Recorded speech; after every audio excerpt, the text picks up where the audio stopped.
Well, for more, Professor Mike Sandiford from the School of Earth Sciences at the University of Melbourne joins us now in the studio. Good morning, thanks for being here. My pleasure. Just explain a little bit more about the tectonic plates and the fact that this earthquake happened horizontally as opposed to vertically. Okay, so this is quite an unusual earthquake, unlike the earthquakes of 2004, and there was another one in 2005, a big one off Sumatra, which occurred on the boundary between the Indo-Australian plate and the Asian plate.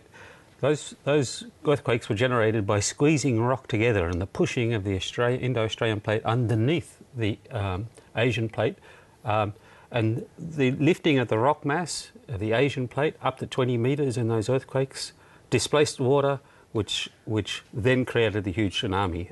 They were massive earthquakes. And released a huge amount of energy, but it was the tsunami which did most of the damage. This earthquake, rather than a thrust fault earthquake, is a strike-slip earthquake where a block of rock slides past each other.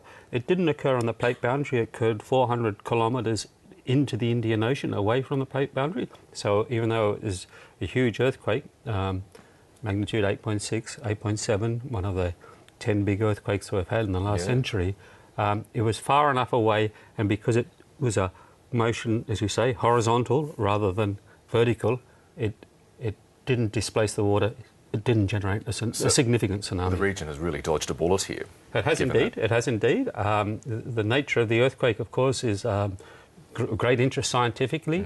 It's the biggest earthquake we've ever had away from the plate boundary. Even though it's not far away, it's still inside the tectonic plate. So it's fascinating from a science point of view. Great relief, of course, that it's caused relatively minimal damage. And this is an area that's obviously experienced the worst of earthquakes previously and is very susceptible to earthquakes. That's right. And what we're learning from this sequence of earthquakes is we generate one big earthquake, it relieves tectonic stress in one place and pushes that stress around in different ways, triggering a whole sequence of events.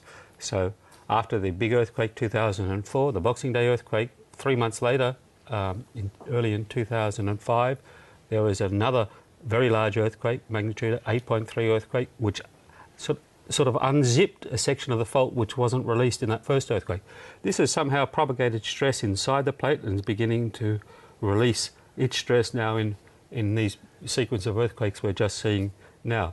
We had one pretty significant aftershock after the main quake yesterday evening. What are the possibility of further aftershocks over the next 24 hours or so? Certainly after this earthquake we'll get many hundreds of smaller aftershocks. It's sufficiently far away that it'll be hard to detect in that very area. Yeah. They'll be more or less localised around the strand of the fault which is ruptured. It's at least 200 kilometres long. The second earthquake, the 8.2, was about 200 kilometres to the south-southwest of the first earthquake as the epicenter data come in, indicating that the fault that ruptured at least 200 kilometres, probably slipped at least 20 metres at its maximum slip, but again, horizontal motion, so no offset of water.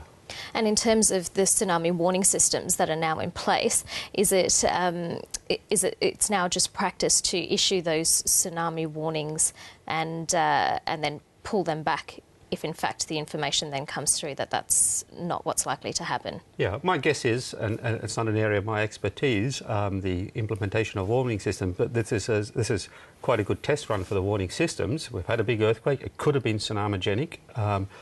The warnings were broadcast, a lot of reaction, and there'll be a lot of analysis about how effective that reaction was. Mike Sandiford, thank you very much for your time this morning. Pleasure. Thank you.